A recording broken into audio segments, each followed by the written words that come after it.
சற்றுமுன் தமிழக அரசியலில் பெரும் பரபரப்பு. முதல்வர் ஸ்டாலினை சந்தித்த ஜெயக்குமார். அதிமுகவில் என்ன நடந்தது? உச்சக்கட்ட அதிர்ச்சியில் எடப்பாடி. அதாவது 2026 சட்டமன்ற தேர்தலுக்கு முன்பாக தமிழக அரசியல் களம் என்பது கிட்டத்தட்ட தலைகீழாக மாறிவிட்டது. அதற்கு மிக முக்கிய காரணம் எம்ஜிஆர் காலத்தில் இருந்தே அதிமுகவின் தூண்களாக இருந்த பல முக்கிய தலைவர்கள் தற்போது ஆளும் கட்சியான திமுகவில் இணைந்து வருகின்றனர். குறிப்பாக அதிமுகவின் முகமாக அறியப்பட்ட ஓ பன்னீர்செல்வம் திமுகவில் இணைந்தது தமிழக அரசியலில் மிகப்பெரிய விஷயமாக பார்க்கப்படுகிறது. அதிமுகவின் உட்கட்சி மோதல்களால் மற்றும் தலைமை மாற்றங்களால் கடந்த சில மாதங்களாக அக்கட்சியின் முக்கிய புள்ளிகள் திமுகவை நோக்கி நகர்ந்து வருகின்றனர்.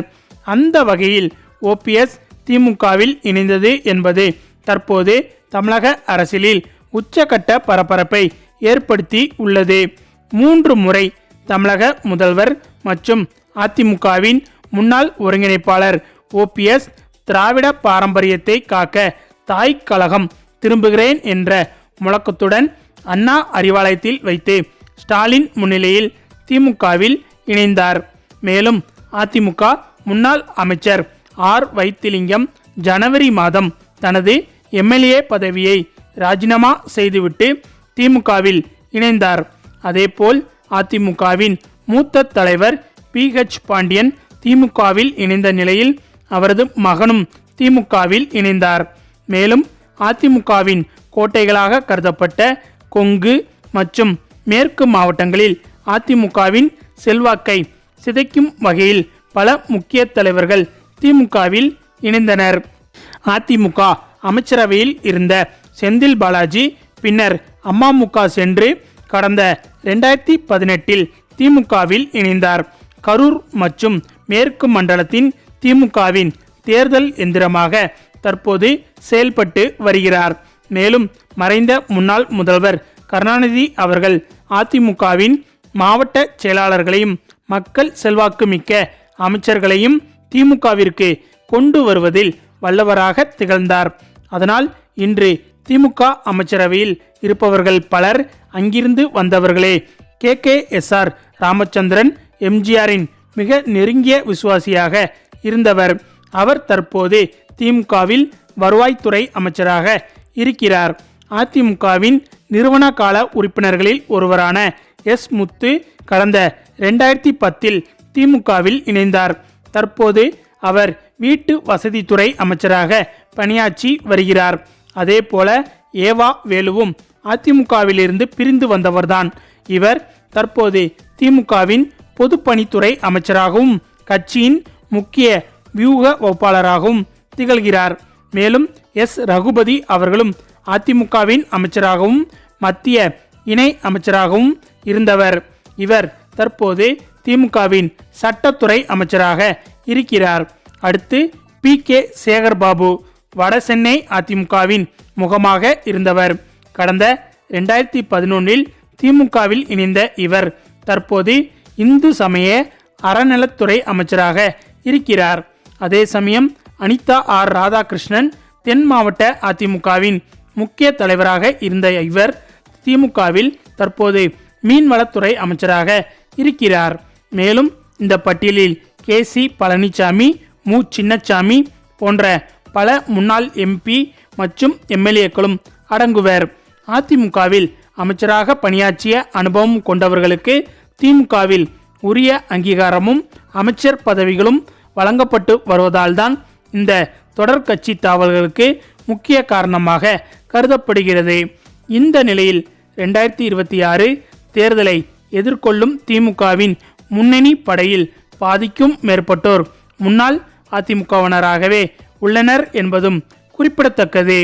மேலும் ஒரு பக்கம் திமுகவின் பலம் நாளுக்கு நாள் கூடிக்கொண்டே போகும் நிலையில் அதிமுகவோ பல துண்டுகளாக பிளவுபட்டு கிடக்கிறது. அதிமுகவின் உட்கட்சி பூசல் காரணமாக பலரும் திமுகவில் இணைந்து வருகின்றனர் என்பது குறிப்பிடத்தக்கது. மேலும் இந்த வரிசையில் தற்போது ஓபிஎஸ், வைத்திலிங்கம், மனோஜ் பாண்டியன் என அடுத்தடுத்து திமுகவில் இணைந்ததை பார்த்து எடப்பாடி பழனிசாமி தரப்பு தற்போது உச்சக்கட்ட அதிர்ச்சியில் இருக்கிறது. அதே சமயம் இன்னும் எத்தனை பேர் அதிமுகவில் இருந்து விலகி திமுகவில் இணைய போகிறார்களோ என்று இரத்தத்தின் இரத்தங்கள் கவலையில் இருக்கும் நிலையில் தற்போது அதிமுகவின் முக்கிய அமைச்சர்களின் பெயர்கள் அரசியல் வட்டாரத்தில் அடிபடுகின்றன. அதாவது அதிமுகவிற்கு ஒன்று என்றால் முதல் ஆளாக பேட்டி கொடுப்பவர் முன்னாள் அமைச்சர் ஜெயக்குமார். எடப்பாடி அவர்களின் நிழலாகவே இருப்பவர்களில் ஒருவர். ஆனால் இவர் கடந்த சில நாட்களாக கடுமையாக அமைதி காத்து வருகிறார். அதிமுகவை பற்றி பேசுவதே இல்லை. தேர்தல் நேரத்தில் இவர் சைலண்டாக இருப்பதால் திமுக பக்கம் இவர் சாய வாய்ப்பிருப்பதாக சொல்லப்படுகிறது. இதற்கு பின்னால் சில காரணங்களும் இருக்கிறது. அதாவது கடந்த தேர்தலில் ராயபுரத்தில் தோல்வியடைந்த ஜெயக்குமார் மீண்டும் அங்கு ஜெயிக்க வேண்டும் என்றால் ஆளும் கட்சியின் பலம் தேவை என நினைக்கிறாராம். வட சென்னை முழுக்க முழுக்க திமுகவின் கோட்டையாக மாறி வரும் நிலையில் தனக்கான இடத்தை உறுதி செய்ய உதயசூரியனின் வெளிச்சம் இவருக்கு தேவைப்படலாம். மேலும் இவர் வெளிப்படையாகவே கடந்த முறை தோக்க பாஜக தான் காரணம் என்று கூறினார். கிறிஸ்தவ மீனவர்கள் பலர் இவருக்கு வாக்களிக்காமல் போக பாஜக கூட்டணி தான் காரணம் என்பது குறிப்பிடத்தக்கது. மேலும் அதிமுகவில் எடப்பாடியின் சேலம் டீம் மற்றும் கொங்கு கேங் ஆதிக்கம் செலுத்துவது ஜெயக்குமார் போன்ற சீனியர்களுக்கு ஒருவித அதிருப்தியை ஏற்படுத்தியிருப்பதாக தகவல்கள் வெளிவந்துள்ளது. அடுத்தடுத்து நமக்கு சீட் கிடைக்குமா என்ற பயமே அவர் திமுக பக்கம் திசை திரும்ப காரணம். அது மட்டுமில்லாமல் இந்த முறையும் தோற்றால் அரசியல் எதிர்காலம் காலியாகிவிடும் என்று தற்போது ஜெயக்குமார் அவர்கள் நினைக்கிறாராம். அதே சமயம் ஜெயிக்கும் குதிரை பக்கம் சாய்ந்தால் மீண்டும் அமைச்சராகலாம் என்ற கனவு அவரை அண்ணா அறிவாலயம் பக்கம் இழுக்கக்கூடும் என்று அரசியல் வல்லுநர்கள் கூறி வருகின்றனர்.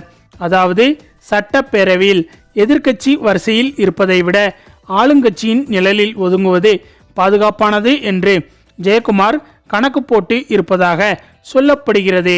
அதனால்தான் ஜெயக்குமார் தற்போது திமுகவில் இணைவதற்காக திமுக தலைமைக்கு மிக நெருக்கமானவர்களுடன் தீவிர பேச்சுவார்த்தையில் ஈடுபட்டுள்ளதாக தெரிகிறது. ஆக மொத்தம் இபிஎஸ் படையில் இருந்து அதிமுகவின் தூண்கள் ஒவ்வொன்றாக சரிய தொடங்கினால் 2026 தேர்தல் களம் எடப்பாடிக்கு மிகப்பெரிய சவாலாகவே இருக்கும் என்று அரசியல் விமர்சகர்கள் கருத்து கூறி வருகின்றனர். ஓகே ஃப்ரெண்ட்ஸ், இப்படி அடுத்தடுத்து ஒவ்வொருவராக திமுக பக்கம் சாய்ந்து வருவதை பற்றி உங்களுடைய கருத்துக்களையும் மறக்காமல் கமெண்ட்ல சொல்லுங்க. மேலும் இந்த வீடியோ பிடிச்சிருந்தா லைக் பண்ணுங்க, ஷேர் பண்ணுங்க, நம்ம சேனலை மறக்காம சப்ஸ்கிரைப் பண்ணுங்க. தேங்க்ஸ் ஃபார் வாட்சிங்.